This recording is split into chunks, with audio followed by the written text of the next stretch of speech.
মনে করবে তাদেরকে আগামী 16 তারিখে ভোট দিয়ে দীর্ঘ 35 বছর পরে যে রাষ্ট্র নির্বাচন হচ্ছে সেই জায়গাতে তাদের প্রতিনিধিত্ব তৈরি করবে এবং যারা এই জায়গাতে তাদের প্রতিনিধিত্ব করবে তারাই আগামী একটি বছর শিক্ষার্থীদের যে প্রত্যেকটি বিষয় সেই জায়গাগুলোতে কাজ করার সুযোগ পাবে এবং কাজ করবে বলে আমরা আশাবাদ রাখছি। এবং এখন পর্যন্ত আগামী 16 তারিখে আমরা আশাবাদ ব্যক্ত করছি, আপনারাও একটু আগে বললাম যে নিরপেক্ষ, সুষ্ঠু এবং একটি গ্রহণযোগ্য নির্বাচন হবে এবং আমরা আশা রাখছি নির্বাচন কমিশন, বিশ্ববিদ্যালয় প্রশাসন সহ সংশ্লিষ্ট সকল ব্যক্তিবর্গ আমাদের গ্রহণীয় একটি নির্বাচন আমাদের শিক্ষার্থীদেরকে উপহার দিবে এবং এমন একটি সুষ্ঠু নির্বাচন যদি সম্ভব হয়, ফলাফল যেটাই আসুক আমাদের সম্মিলিত শিক্ষার্থী জোটের পক্ষ থেকে সেই ফলাফল আমরা মেনে নিব ইনশাআল্লাহ। এবং অবাধ নির্বাচনে কোনো বাধা আছে কি? এই ভাই একটু দাঁড়ান, প্রশ্ন করেছি যে সুষ্ঠু অবাধ নির্বাচনে কোনো বাধা আছে কিনা মনে করেন কিনা? সুষ্ঠু অবাধ নির্বাচনের কোনো বাধা এখন পর্যন্ত আমরা দেখছি না বড় পরিসরে।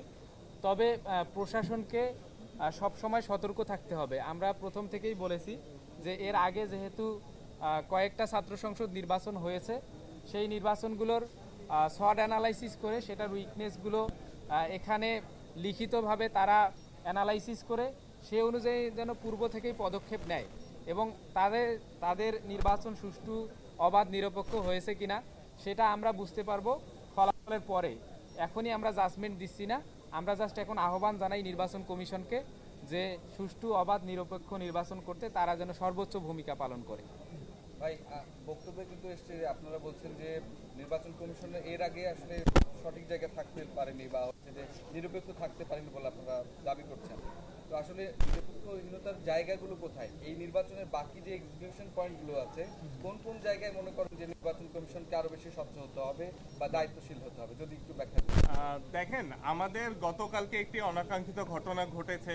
আমরা আচরণবিধি মেনেই বেগম খালেদা জিয়া হলে আমাদের প্রজেকশন মিটিং করেছিলাম, কিন্তু সেই জায়গাতে হঠাৎ কিছু নীতিমালা সামনে নিয়ে এসে আমাদেরকে বাধা প্রদান করা হয়।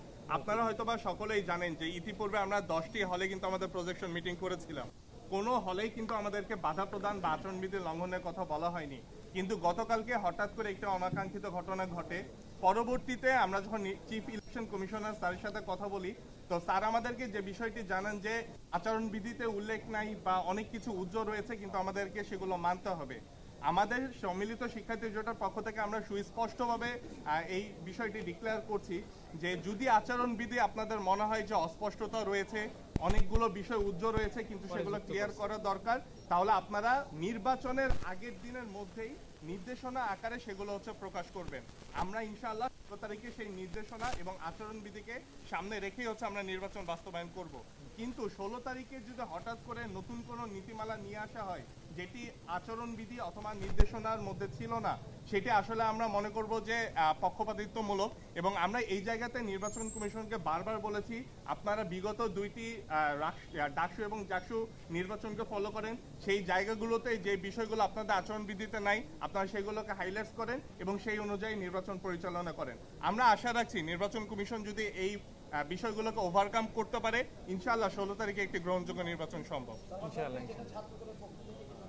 আসছে যে কালো টাকার সরাসরি তারা আসাম চাচ্ছেন এবং অনেকেই বলছে যে নির্বাচনের আগের দিন কালো টাকার সরাসরি করবে, প্রচুর ইনভেস্ট আপনারা করেছেন। এই অভিযোগ প্রসঙ্গে আপনাদের বক্তব্যটা কি? আর সার্বিক বিষয়ে পাশাপাশি খাবারের ইস্যুটাও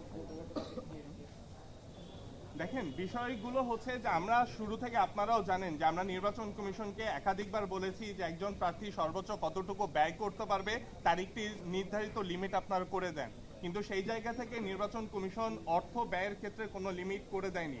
সেই জায়গা থেকে আমাদের পক্ষ থেকে, এবং আপনারা জানেন যে স্বতন্ত্র এবং বিভিন্ন প্যানেলের ভাইরা তাদের নিজ সামর্থ্য অনুযায়ী সর্বোচ্চটুকু চেষ্টা করেছেন। একই সাথে আমরা আমাদের প্যানেলের সকল প্রার্থীরা মিলে এবং প্রার্থীদের যারা সাপোর্টিভ রয়েছে সকলে মিলে চেষ্টা করেছি শিক্ষার্থীদের জন্য কিছু করার। এই জায়গাতে আসলে কালো টাকা ছড়াছড়ি বা গতকালকে যে অভিযোগটি আসলো যে আমাদের খাবার নাকি জব্দ করা হয়েছে, অথচ নির্বাচন কমিশনার স্যার কিন্তু সুস্পষ্টভাবে বলেছে খাবার জব্দ করা হয়নি, খাবারের জাস্ট অনুমতি দেওয়া হয়নি, আমরা সেই খাবারগুলো নিয়ে চলে এসেছি। তো এই ধরনের যে পাল্টাপাল্টি অভিযোগ বা মিথ্যাচার, এগুলো আসলে আপনারা যারা গণমাধ্যম কর্মী রয়েছেন আপনাদেরকে আমরা অনুরোধ করব আপনারা বিষয়গুলো দেখবেন। শুধু আমরা না, যে কোনো প্যানেল বা প্রার্থী যদি এই ধরনের কোনো অনাকাঙ্ক্ষিত ঘটনা ঘটায়, আপনারা সেগুলো মিডিয়ার মাধ্যমে তুলে আনবেন এবং সকলের সামনে সেটি উন্মোচিত করবেন ঠিক ইনশাআল্লাহ। আছে জি ঠিক আছে জাজাকাল্লাহ কিছু বলতে চাচ্ছিল